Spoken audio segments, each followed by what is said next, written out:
नमस्कार दोस्तों, स्वागत है आपका हमारे चैनल स्टडी लाइव पटना में। तो जैसा कि आप सभी को टास्क दिया गया था, तो उसी का आज ग्रुप डिस्कशन होने वाला है। टास्क जो है आपको पीडीएफ या फिर ग्रुप डिस्कशन के बारे में सारी जानकारी आप टेलीग्राम ग्रुप से जुड़कर ले सकते हैं। सिंपली टेलीग्राम पर जाएंगे और वहां पर सर्च करेंगे स्टडी लाइव पटना, तो सबसे पहला जो ग्रुप दिखेगा वो हमारा ही ग्रुप है। वहां पर सारा टास्क दिया जाता है, आप जाकर देख सकते हैं, चेक कर सकते हैं और उसी टास्क के अनुसार आप लूसेंट का जो डिस्कशन चल रहा है उसमें सम्मिलित हो सकते हैं। तो चलिए आज का सेशन यहीं शुरू करते हैं। तो आज का सेशन जो है शुरू हो रहा है सिंधु सभ्यता और वैदिक सभ्यता, एंशिएंट हिस्ट्री में मिला था टास्क। तो चलिए सिंधु सभ्यता की सर्वमान्य तिथि क्या है? सिंधु सभ्यता की सर्वमान्य तिथि क्या है? कार्बन C14 की खोज किसने की? VF लीविन 1946 में। कार्बन C14 की खोज किसने की? VF लीविन 1946 में। सिंधु सभ्यता की खोज कब हुई? 1921 में। किसने किया? सिंधु सभ्यता को कौन सा युग माना गया है? आद्यैतिहासिक सभ्यता। आद्यैतिहासिक किसको कहते हैं? जिसमें लिखा तो गया हो लेकिन पढ़ा नहीं गया हो। प्रागैतिहासिक किसको कहते हैं? जिसमें लिखित विवरण नहीं मिलता है। और ऐतिहासिक किसको कहते हैं? लिखा भी पढ़ा भी जा सके। ठीक है। धौलावीरा यूनेस्को में कब शामिल हुआ? 2021 में। धौलावीरा यूनेस्को में कब शामिल हुआ? 2021 में। धौलावीरा कहाँ है? धौलावीरा कहाँ है? गुजरात में। ठीक है। स्वतंत्रता के बाद सबसे अधिक कहाँ हड़प्पा संस्कृति के स्थल मिले? गुजरात में सबसे ज्यादा हड़प्पा सभ्यता का संस्कृति का स्थल है। कहाँ पर? गुजरात में। ठीक है। सिंधु घाटी का सबसे बड़ा स्थल कौन सा है? कौन सा है? और मोहनजोदड़ो को सिंधी में क्या कहते हैं? कटीला। क्या कहते हैं? कटीला। जूते हुए खेत का साक्ष्य कहाँ से प्राप्त होता है? कहाँ से? और चावल का साक्ष्य कहाँ से प्राप्त होता है? और अनाज का साक्ष्य कहाँ से प्राप्त होता है? मेहरगढ़, पश्चिमी बलूचिस्तान, पाकिस्तान। ठीक है। अग्निकुंड कहाँ से प्राप्त हुआ है? अग्निकुंड लोथल से और कालीबंगन से। अग्निकुंड कहाँ से प्राप्त हुआ है? कालीबंगन से। अग्निकुंड कहाँ से प्राप्त हुआ है? लोथल और कालीबंगन से। पशुपतिनाथ की मूर्ति किस जानवर का फोटो है? पशुपतिनाथ की मूर्ति में हाथी, गेंडा, चीता, भैंसा। हाथी, गेंडा, चीता, भैंसा। हाथी, गेंडा और भैंसा तीनों एक ही जैसा लगता है, काला काला। हाथी, गेंडा और भैंसा तीनों काला काला है। और एगो चितकबरा, चीता। तो पशुपतिनाथ की मूर्ति में चारों है, 4 फोटो है, 4 जानवर है। हाथी, चीता, भैंसा और गेंडा। हाथी, गेंडा, भैंसा और चीता। ठीक है। नर्तकी की कांस मूर्ति कहाँ से मिली है? नर्तकी की कांस मूर्ति मोहनजोदड़ो से। ठीक है। सिंधु सभ्यता की लिपि कौन सी है? भावचित्रात्मक। क्या है? भावचित्रात्मक। ठीक है। यानी कि उसे पढ़ा नहीं जा सकता है, तो भावचित्रात्मक है वो। सिंधु सभ्यता की मुख्य फसल क्या है? सिंधु सभ्यता की मुख्य फसल क्या है? गेहूं और जौ। क्या है? गेहूं और जौ। ठीक है। चावल के प्रथम साक्ष्य कहाँ से प्राप्त हुए हैं? चावल के प्रथम साक्ष्य लोथल से। चावल के प्रथम साक्ष्य कहाँ से प्राप्त हुए हैं? लोथल से। चावल के प्रथम साक्ष्य पूछेगा तो लोथल, लेकिन कोल्डिवा से भी प्राप्त हुआ है अनाज। सिंधु सभ्यता के लोग धरती को क्या मानते थे? धरती को उर्वरा की देवी। ठीक है। उर्वरा की देवी मानकर उनकी पूजा करते थे। ठीक है। सिंधु काल में विदेशी व्यापार, देखिए तांबा जो है, तांबा खेतड़ी बलूचिस्तान ओमान में। देखिए भारत से जो तांबा का व्यापार होता था पहले सिंधु सभ्यता में, वो कौन कौन से राज्य से, कौन कौन से देश से होता था? तो तांबा का व्यापार कहाँ से होता था? ओमान से। चांदी का व्यापार अफगानिस्तान ईरान से, सोना का कर्नाटक अफगानिस्तान ईरान से, टीन का अफगानिस्तान ईरान, शीशा का ईरान, तांबा का चांदी का अफगानिस्तान ईरान, चांदी का अफगानिस्तान ईरान, सोना का कर्नाटक अफगानिस्तान ईरान, टीन का अफगानिस्तान ईरान और शीशा का ईरान। ठीक है, तो याद रखिएगा चांदी और टीन का, चांदी और टीन का दोनों का अफगानिस्तान ईरान, चांदी और टीन का अफगानिस्तान ईरान। याद करके वही आएंगे, देख के बोलिए, याद होगा किसी को बंद करिए तो अजय जी बताएंगे तो सुनिएगा तो याद होगा ना, ऐसे में को भी याद नहीं होगा किसी को। ठीक है, बोलिए आप देखिए नहीं होगा बोलिए। तांबा का खेतड़ी, तांबा का खेतड़ी, चांदी का अफगानिस्तान ईरान, सोना का कर्नाटक अफगानिस्तान ईरान, टीन का अफगानिस्तान ईरान, शीशा का ईरान। ठीक है, वृक्ष पूजा और शिव पूजा का साक्ष्य कहाँ से प्राप्त हुआ है? सिंधु सभ्यता। वृक्ष की पूजा और शिव पूजा का साक्ष्य सिंधु सभ्यता से। सैंधववासी किस वस्त्र का प्रयोग करते थे? ऊन और सूती वस्त्र। सैंधववासी किस वस्त्र का प्रयोग करते थे? सूती वस्त्र। ठीक है, सिंधु घाटी के लोग किस चीज से परिचित नहीं थे? लोहा से, कि तलवार से परिचित नहीं थे, क्योंकि लोहा तलवार से ही बना रहता है। ठीक है, तलवार लोहा से बना रहता है, तो इसलिए सिंधु घाटी सभ्यता के लोग क्या चीज से परिचित नहीं थे? लोहा से या तलवार से परिचित नहीं थे। पर्दा प्रथा एवं वैश्यावृत्ति किस सभ्यता में प्रचलित थी? सिंधु सभ्यता में पर्दा प्रथा और वैश्यावृत्ति उस समय प्रचलित थी। किस समय? सैंधव सभ्यता के समय। ठीक है, स्थल देखिए हड़प्पा। हड़प्पा जो है वो किस नदी के किनारे है? रावी नदी। मोहनजोदड़ो सिंधु नदी, चुनहद्रो सिंधु नदी, कालीबंगन रोपड़ सतलज, लोथल भोगवा, धौलावीरा लूनी नदी, धौलावीरा लूनी नदी। धौलावीरा कहाँ है? गुजरात में लूनी नदी बहता है। लोथल भोगवा नदी, रोपड़ सतलज, रोपड़ सतलज, कालीबंगन घग्गर, कालीबंगन घग्गर, चनहुद्रो सिंधु, मोहनजोदड़ो सिंधु, हड़प्पा। ठीक है, हड़प्पा जो खोज करता है वो दयाराम साहनी हड़प्पा के खोज करता है। कब हुआ था? 1921 में। मोहनजोदड़ो का खोज करता कौन?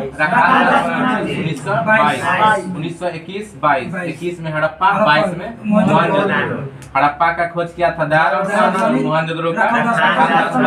ठीक है, ऐसे याद रखिएगा, मोहनदास करमचंद गांधी, मोहन लखालदास बनर्जी।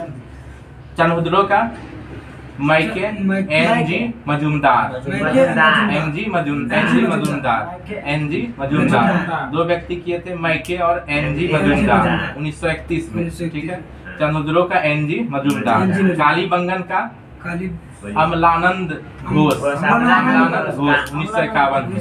कालीबंगन का अमलानंद घोष, 1951 में। रोपड़ का यज्ञदत्त शर्मा, रोपड़ का यज्ञदत्त शर्मा। लोथल का रंगनाथ राव, लोथल का रंगनाथ राव। ठीक है, धौलावीरा का जेपी जोशी, धौलावीरा का जेपी जोशी, धौलावीरा का जेपी जोशी। बताइए, हड़प्पा का दयाराम साहनी, मोहनजोदड़ो का चनहुद्रो का मजूमदार, कालीबंगन का अमलानंद घोष, रोपड़ का यज्ञदत्त शर्मा, लोथल का रंगनाथ राव, धौलावीरा का जेपी जोशी, धौलावीरा का जेपी जोशी। दयाराम साहनी ने कब किया था? 1921 में। रखालदास बनर्जी 1922 में। ठीक है, अब देखिए वैदिक सभ्यता 31 में कौन किया था? एनजी मजूमदार। किसका? चनहुद्रो का। किसका? चनहुद्रो का। ठीक है, वैदिक सभ्यता, वैदिक सभ्यता अब देखते हैं। ठीक है, चलिए अब चल रहे हैं दोस्तों वैदिक सभ्यता की ओर। ठीक है, सिंधु सभ्यता समाप्त हुआ, अब वैदिक सभ्यता के प्रश्न को देखते हैं। आर्य सर्वप्रथम कहाँ बसे?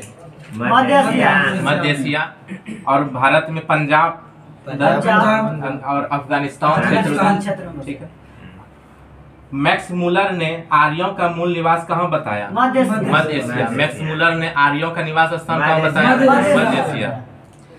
आर्यों की भाषा क्या थी? संस्कृत। आर्यों की भाषा क्या थी? संस्कृत। आर्यों का प्रशासनिक इकाई क्या है? कुल, ग्राम, बीज, जन और राष्ट्र। यानी कि सबसे छोटी इकाई क्या है? कुल, तब ग्राम, तब बीज, तब जन, तब राष्ट्र। यानी सबसे बड़ी इकाई क्या है? राष्ट्र। सबसे छोटी कुल, ग्राम, बीज, जन, राष्ट्र। कुल, ग्राम, बीज, जन, राष्ट्र। अब देखिए दिशा। पूर्व दिशा में राजा जो थे वो सम्राट अशोक का सम्राट कहलाता था। ठीक है। पश्चिम में स्वराष्ट्र। पश्चिम में क्या कहलाता था? स्वराष्ट्र। पश्चिम में राजा को स्वराष्ट्र कहते थे। उत्तर में राजा को विराट कहते थे। उत्तर में राजा को क्या कहते थे? विराट कहते थे। मध्य में क्या कहते थे? राजा कहते थे। दक्षिण में क्या कहते थे? दक्षिण में भोज। पूर्व में सम्राट, पश्चिम में स्वराष्ट्र, उत्तर में विराट, मध्य में राजा। मध्य में राजा। गोचर भूमि के अधिकारी को क्या कहा जाता था? वाजपति। गोचर भूमि के अधिकारी को क्या कहा जाता था? वाजपति। गोचर भूमि, गाय जहाँ चराया जाता था उस भूमि का अधिकारी होता था, और उस भूमि के अधिकारी को क्या कहते थे? वाजपति। क्या कहते थे? वाजपति। वैदिक सभ्यता में युद्ध में कबीले का नेतृत्व कौन करता था? राजा। कौन करता था? राजा। वैदिक सभ्यता में युद्ध में कबीले का नेतृत्व कौन करता था? राजा। यानी राजा खुद लड़ते थे अपने से। ठीक है, नेतृत्व करते थे युद्ध का राजा ही। ठीक है। और गोचर भूमि का अधिकारी क्या कराता था? वाजपति। वैदिक सभ्यता में उपनिषदों की कुल संख्या कितनी है? 108। महापुराणों की कुल संख्या कितनी है? 18। और वेदांत की कुल संख्या कितनी है? 6। कौन कौन है? शिक्षा, तंत्र, निरुक्त, ज्योतिष, छंद। ठीक है, 6 है। ऋग वैदिक समाज में वर्णों का विभाजन किस आधार पर हुआ है? वर्णों का विभाजन व्यवसाय के आधार पर। ठीक है, यानी कि जैसा जिसका काम होता था उसके अनुसार उसका विभाजन होता था। ठीक है, यानी वर्ण व्यवस्था था, जाति व्यवस्था उस समय नहीं था। ठीक है, उत्तर वैदिक काल में जाति व्यवस्था प्रचलन में आया। ठीक है। आर्यों का समाज क्या कैसा था? पितृप्रधान। आर्य लोग किसको प्रधानता दिया करते थे? पिता को। आर्यों का समाज कैसा था? पितृप्रधान। जीवन भर अविवाहित रहने वाली महिला को क्या कहते थे? अमाजू। जीवन भर अविवाहित कौन रहते थे? अमाजू। महिला को कहते थे अमाजू। ठीक है। आर्यों का मुख्य पेय पदार्थ क्या था? सोमरस। आर्यों का मुख्य पेय पदार्थ क्या था? सोमरस। यानी आर्य लोग क्या पीते थे? सोमरस। आर्य अंदर पहनने वाले कपड़ा को क्या कहते थे? नीवी। क्या कहते थे? नीवी। अंदर पहनने वाले कपड़ा को आर्य क्या कहते थे? नीवी। क्या कहते थे? नीवी। आर्यों का मुख्य व्यवसाय क्या था? पशुपालन और पशुपालन और कृषि। आर्यों का मुख्य व्यवसाय क्या था? पशुपालन और कृषि। ठीक है। अब देखते हैं ऋग वैदिक कालीन जो प्राचीन नाम है और आधुनिक नाम। क्रूब जो है उसका आधुनिक नाम क्या हो गया? क्रूब का आधुनिक नाम क्या हो गया? कुभा का आधुनिक नाम क्या हो गया? काबुल। वितस्ता का आस्किनी का विपाशा का सदानीरा का। ठीक है, बताइए। क्रूब का कुभा का काबुल। वितस्ता का आस्किनी का विपाशा का सदानीरा का। ठीक है।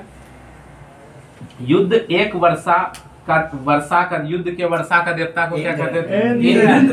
इंद्र का प्रयोग ऋग वेद में कितनी बार हो चुका है? 250 बार। अग्नि का सबसे ज्यादा इंद्र का। अग्नि देवता को क्या माना जाता है? भगवान और मनुष्य के बीच को मध्यस्थता करने वाला देवता। ठीक है। वनस्पति देवता सोम। कौन से? सोम। सोम। और देवता सोम का उल्लेख ऋग्वैदिक काल में कौन से मंडल में? नौवें मंडल नौवें में। मंडल में है। कौन से मंडल में? नौवें मंडल में। ठीक है। चतुष्वर्ण का समाज का दिया दसवें जाता मंडल है। में। चतुष्वर्ण के बारे में 10वें मंडल के पुरुष सूक्त में। ठीक है। और 8वें मंडल के हस्तलिखित ऋचा को क्या कहते हैं? हील। ठीक है। आधी तूफान, आंधी तूफान का देवता को क्या कहते हैं? मारू। आंधी तूफान के देवता को क्या कहते हैं? मारू। ठीक है। ऋग्वेद में सबसे पवित्र नदी सरस्वती। कौन सा? सरस्वती। ऋग्वेद में गंगा का उल्लेख नहीं है, क्योंकि उस समय उस ऋग्वैदिक काल के समय में उधर गंगा नदी नहीं बहती थी, इसलिए गंगा का उल्लेख कहीं भी नहीं मिलता है ऋग्वैदिक काल में। ऋग्वेद में गंगा का उल्लेख मिलता है? एक बार। सॉरी, गंगा का उल्लेख एक बार ही मिलता है मात्र। ठीक है। ऋग्वैदिक काल में गंगा का उल्लेख कितने बार मिलता है? एक बार। कितनी बार? एक बार। यमुना का 3 बार। यमुना का 3 बार। सिंधु नदी का सर्वाधिक बार। सिंधु नदी का सर्वाधिक बार, क्योंकि ऋग्वैदिक काल जिस समय जहाँ से शुरू हुआ था उस जगह सिंधु नदी बहती थी, इसलिए सिंधु नदी का सबसे अधिक बार। गंगा का एक बार, यमुना नदी का 3 बार। और सबसे पवित्र नदी सबसे पवित्र अगर पूछे तो सरस्वती, और सबसे अधिक बार उल्लेख पूछे तो सिंधु। गंगा का एक बार और यमुना का 3 बार। यमुना 3 अक्षर है, यमुना 3 अक्षर है, यमुना का 3 बार, गंगा का 1 बार। सबसे पवित्र सरस्वती। और सबसे अधिक बार नाम सिंधु। सबसे अधिक बार नाम सिंधु। सत्यमेव जयते कहाँ से लिया गया? उपनिषद से। कौन सा? मुंडकोपनिषद। ठीक है। एक उपनिषद है मुंडकोपनिषद। महाकाव्य कितने हैं? 2 हैं। कौन कौन? रामायण और महाभारत। रामायण और महाभारत। महाभारत का पुराना नाम क्या है? जय संहिता। महाभारत का पुराना नाम क्या है? जय संहिता। ठीक है। हो गया। चलिए दोस्तों, जो हमारा आज का एंशिएंट हिस्ट्री का टॉपिक था वो समाप्त होता है। वैदिक काल, वैदिक सभ्यता तक ही था। नेक्स्ट टॉपिक है, आपको टेलीग्राम ग्रुप में मिल जाएगा, जिसका डिस्क्रिप्शन में आप देख सकते हैं। टेलीग्राम सिंपली सर्च कीजिएगा स्टडी लाइव पटना, तो टेलीग्राम का लिंक आ जाएगा पूरा, उसमें आप अपना टास्क देख सकते हैं। ठीक है। Thank you. हम चलते हैं नेक्स्ट टॉपिक की ओर नेक्स्ट वीडियो में।